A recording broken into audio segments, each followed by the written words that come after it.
नमो भगवते वासुदेवाय। जय श्री हरि। दोस्तों अब तक हम वैशाख मास के महात्म्य की कथा के 6 अध्यायों का श्रवण कर चुके हैं। आइए आज की इस वीडियो में हम सुनते हैं वैशाख मास के महात्म्य की कथा का 7वां अध्याय, जिसमें राजा पुरुयशा को भगवान का दर्शन, उनके द्वारा भगवत स्तुति और भगवान के वरदान से राजा की सायुज्य मुक्ति का वर्णन किया गया है। श्रुतदेव कहते हैं, परमात्मा भगवान नारायण 4 भुजाओं से सुशोभित थे। उन्होंने हाथों में शंख, चक्र, गदा और पद्म धारण कर रखे थे। वे पीताम्बर धारण करके वनमाला से विभूषित थे। भगवती लक्ष्मी तथा एक पार्षद के साथ गरुड़ की पीठ पर विराजित थे।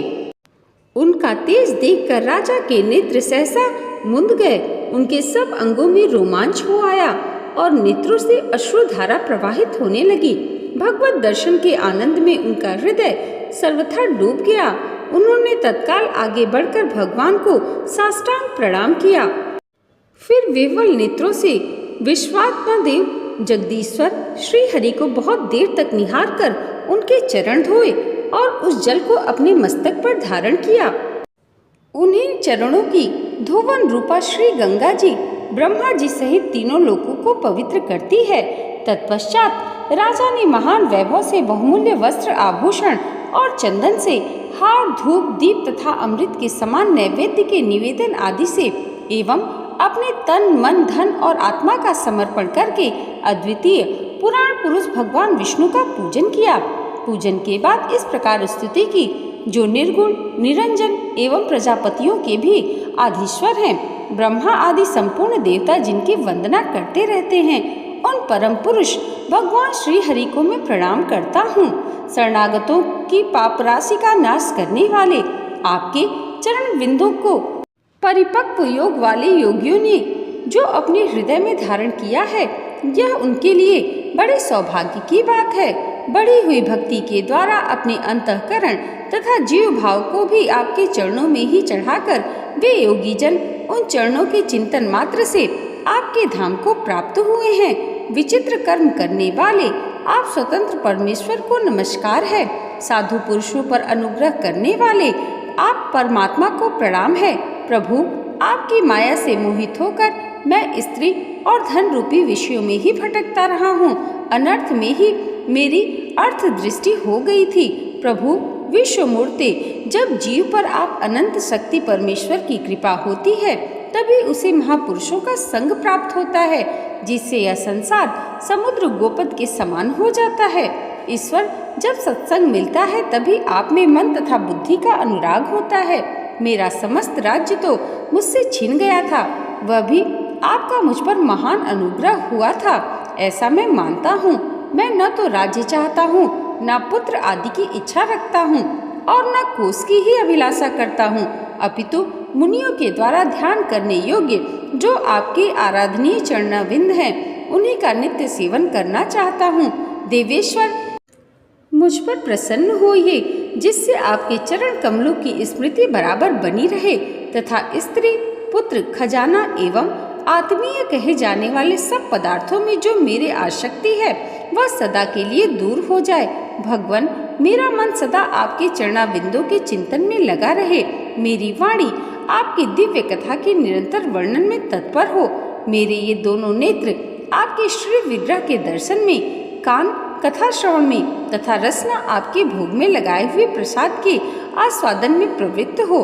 प्रभु, मेरी नासिका आपके चरण कमलों की तथा भक्त जनों के गंध विलेपन आदि की सुगंध लेने में, दोनों हाथ आपके मंदिर में झाड़ू देने आदि की सेवा में, दोनों पैर आपके तीर्थ और कथा स्थान की यात्रा करने में तथा मस्तक निरंतर आपको प्रणाम करने में संलग्न रहे। मेरी कामना आपकी उत्तम कथा में और बुद्धि अहर्निश आपका चिंतन करने में तत्पर हो।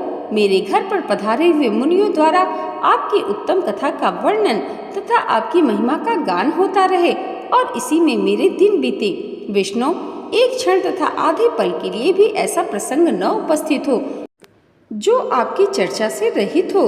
हरि, मैं परम श्रेष्ठी ब्रह्मा का पद, भूतल का चक्रवर्ती राज्य और मोक्ष भी नहीं चाहता। केवल आपके चरणों की निरंतर सेवा चाहता हूँ, जिसके लिए लक्ष्मी जी तथा ब्रह्मा, शंकर आदि देवता भी सदा प्रार्थना किया करते हैं। राजा की इस प्रकार स्तुति करने पर कमल नयन भगवान विष्णु ने प्रसन्न हो मेघ के समान गंभीर वाणी में इस प्रकार कहा, राजन, मैं जानता हूँ तुम मेरे श्रेष्ठ भक्त हो, कामना रहित और निष्पाप हो। नरेश्वर, मुझ में तुम्हारी दृढ़ भक्ति हो और अंत में तुम मेरा सायुज्य प्राप्त करो। तुम्हारे द्वारा किए हुए इस स्त्रोत से इस पृथ्वी पर जो लोग स्तुति करेंगे उनके ऊपर संतुष्ट हो, मैं उन्हें भोग और मोक्ष प्रदान करूंगा। यह अक्षय तृतीया इस पृथ्वी पर प्रसिद्ध होगी, जिसमें भोग और मोक्ष प्रदान करने वाला मैं तुम्हारे ऊपर प्रसन्न हुआ। जो मनुष्य इस तिथि को किसी भी बहाने से अथवा स्वभाव से ही स्नान दान आदि क्रियाएं करते हैं, वे मेरे अविनाशी पद को प्राप्त होते हैं। जो मनुष्य पितरों के उद्देश्य से अक्षय तृतीया को श्राद्ध करते हैं, उनका किया हुआ वह श्राद्ध अक्षय होता है। इस तिथि में थोड़ा सा भी जो पुण्य किया जाता है, उसका फल अक्षय होता है। नृपश्रेष्ठ, जो कुटुंबी ब्राह्मण को गाय दान करता है, उसके हाथ में सब संपत्तियों की वर्षा करने वाली भुक्ति तथा मुक्ति भी आ जाती है। जो वैशाख मास में मेरा प्रिय करने वाले धर्मों का अनुष्ठान करता है, उसके जन्म, मृत्यु, जरा, भय और पाप को मैं हर लेता हूँ। अनघ, यह वैशाख मास मेरे चरण चिंतन की ही भांति ऐसे सहस्त्रों पापों को हर लेता है, जिनके लिए शास्त्रों में कोई प्रायश्चित नहीं मिलता।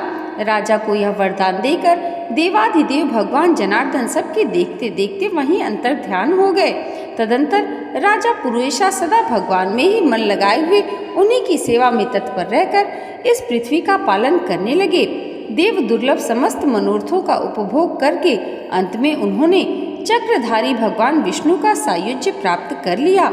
जो इस उत्तम उपाख्यान को सुनते और सुनाते हैं, वे सब पापों से मुक्त हो भगवान विष्णु के परम पद को प्राप्त होते हैं। जय जय श्री हरि। दोस्तों, यहाँ पर वैशाख मास के महात्म्य की कथा का 7वां अध्याय समाप्त हुआ। आज की ये वीडियो अगर आपको अच्छी लगी हो तो कमेंट बॉक्स में जय श्री हरि ज़रूर लिखिएगा और इसे लाइक, और हमारे चैनल पर पहली बार आए हैं तो सब्सक्राइब करना मत भूलिएगा। भगवान श्री हरि की कृपा आप सबके जीवन पर सदैव ऐसे ही बनी रहे, इसी मंगल कामना के साथ मिलते हैं अगली वीडियो में वैशाख मास के महात्म्य की कथा के 8वें अध्याय के साथ। तब तक के लिए जय माता दी, जय श्री हरि।